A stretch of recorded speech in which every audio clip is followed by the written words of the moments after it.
Great. So, first off, I forgot to thank the brothers of Delta Vote Sloan for volunteering and staffing this event. Thank you.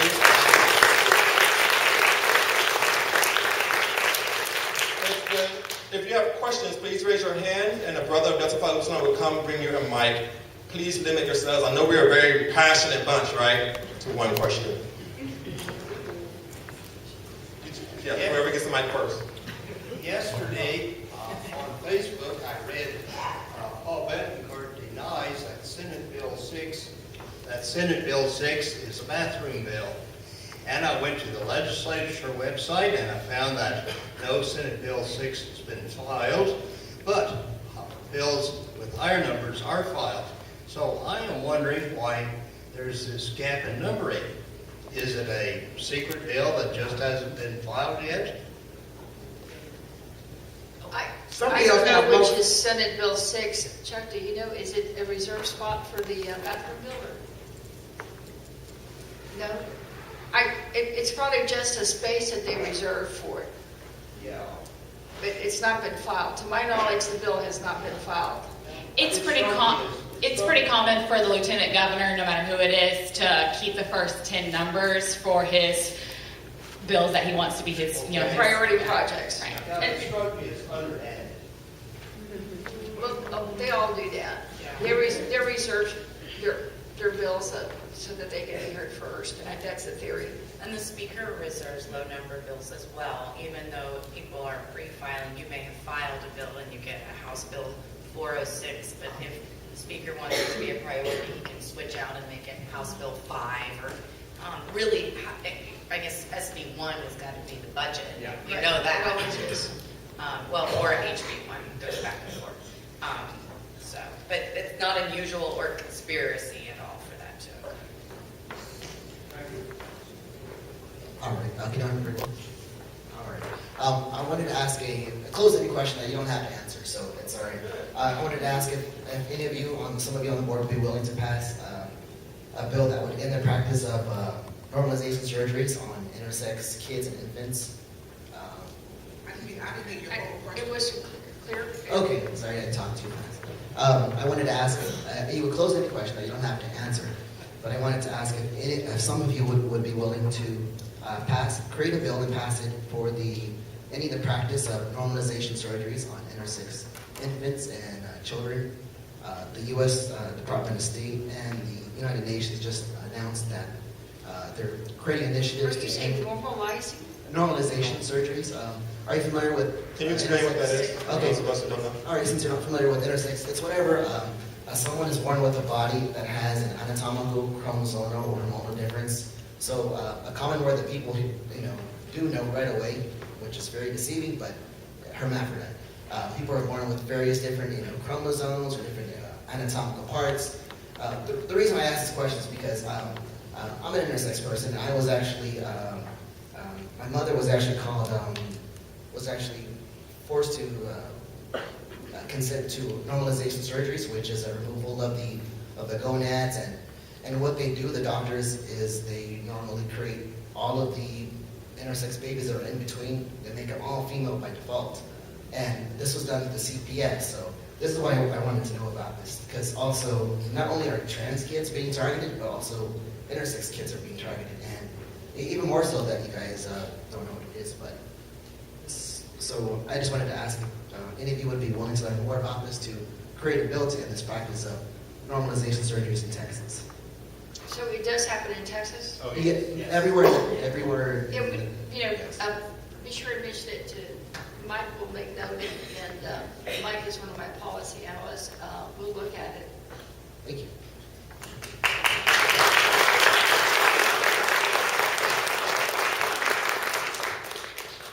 I have a question, and it might be too basic for this forum, but We like basic questions. if my state representative... She's from the House. I like basic questions. I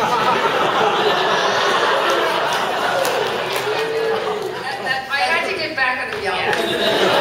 But see, that's because the Senate does everything behind closed doors and secret. So we have to keep everything available for public. Actually, that's probably going to be the biggest issue going into next session is the tension between the House and the Senate and what that's going to be like. But sorry. So back to basics. Yes.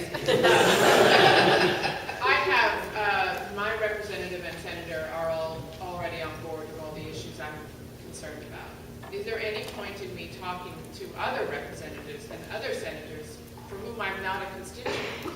Do you care about people from neighboring districts calling you, coming to your office? Does it make any difference, or am I wasting my effort? Well, I would still talk to them. If you personally talked to them and just told a story or taken someone with you to really tell the story of the impact that the bill would have, you have?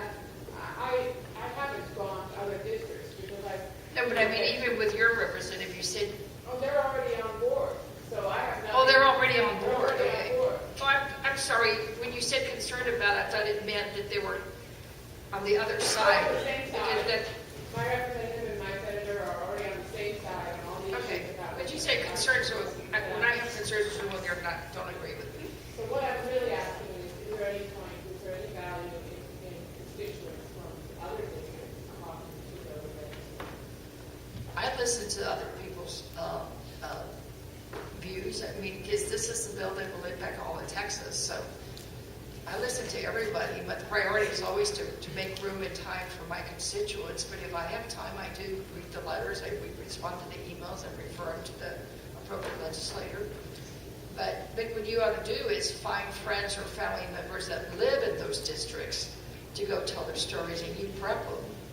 You know, prep them as much as you can, guide them, tell them what to say, and make sure that they get in front of their representative, because we do have a lot of friends across the state, and we can influence them through just knowing.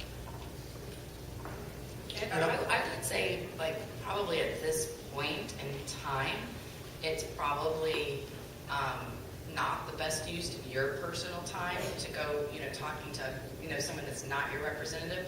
But I would say a good time to do that is when they're campaigning. And you may not be a constituent, but, you may want to have that discussion at that time, maybe at a block walk or at a meet and greet. There are ways to establish influence with a legislator that is not your own personal representative. So I wouldn't discourage it, but to be honest with you, when I've got requests right now for constituents, for people that want to meet with me over issues, I'm meeting with constituents, and anyone who calls, let's say, from Jim Murphy's district, I'm going to refer them to Jim Murphy because, I just have a limited amount of time. Thank you. So a little while ago, one strategy that was mentioned was working as part of broader coalitions with other interest groups or constituencies on different issues as a way of increasing our visibility as a community. I swear I was actually going to ask this before that came up, but since it did, I'm curious, are there things you wish you were hearing from LGBTQ people on that you're not hearing from us about right now? I get discouraged when we're not responsive and don't respond on some of the misstatements or mischaracterizations on social media, on Twitter, on Facebook. I just don't think we do a good job of responding in some way. So what their message says is what really circulates, and there's not enough coming from our side. That's about the only observation. I had that observation. I experienced that and felt that during session. So I hope we do a better job this coming session of having really rapid response or just getting the facts out. Because as you mentioned earlier in terms of the financial impact, I don't know that enough people know that. So as soon as they may say something, we need to get that information out. And the best way to do it is through social media these days. But even just having a good, I've seen I guess it's a handout where all that information is, that we need to make sure everybody gets it. And on that point, I'll give y'all the web address right now. It's www.keeptxopen.org. That's the site that the Texas Association of Business has set up that's going to have all of the economic impact information on it. We partnered with St. Edward's University and in Austin to do 2 different studies. We commissioned this back in July to let us know exactly what the economic impact is going to be for Texas, or what we can project it to be compared to other states. So if you go look on that website, there's an executive summary, and then there's the full report. It's about 15 pages long as well. Definitely please share that. Share that with everyone, because those are the numbers that we want to make sure everyone sees, because that's tangible and it's easy for them to understand. It's super simple. It's black and white. So print that off. Pass it out to everyone you know. If you work for a large company, encourage them to join the coalition, or join and sign the pledge at texascompetes.org. That's also an excellent organization that's just made up of businesses that are supporting our cause as well. I also want to recognize Councilmember Gallegos for arriving. Thank you.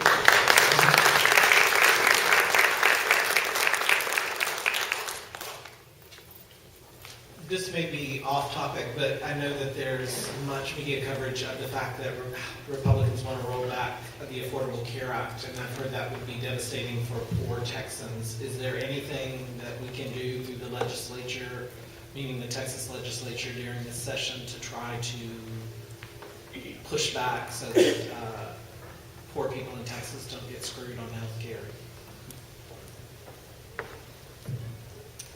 I don't know that we can. I mean, it is a federal, congressional policy issue, and we don't know what the president-elect is going to do, although exactly, I mean, he said repeal and replace, but we don't really know what that's going to look like.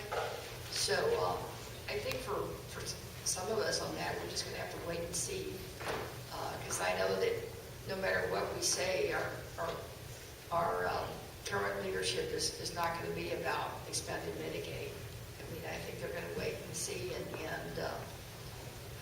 work with the new president, whatever he wants to replace it with, and see if that's a good fit for Texas.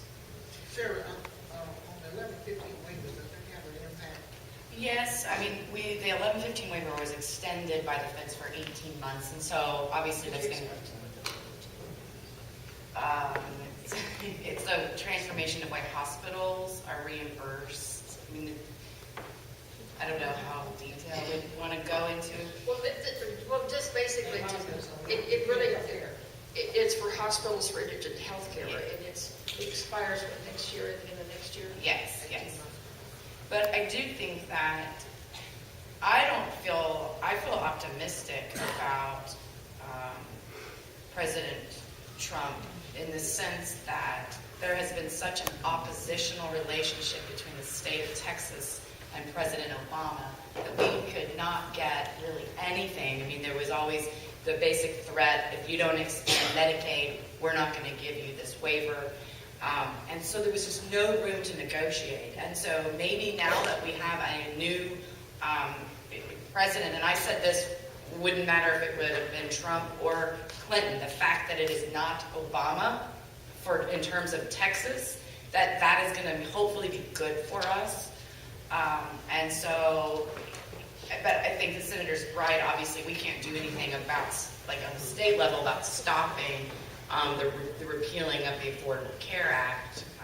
But I do think that there will be, and I'm hopeful that Texas is going to be given some more flexibility in terms of healthcare dollars.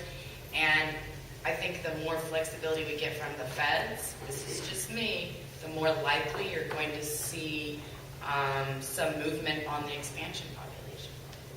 If Texas feels like it's actually, it has control over those healthcare dollars, then I think you could see some movement on the expansion. So I would be optimistic. But I'm always going to go be more optimistic than pessimistic.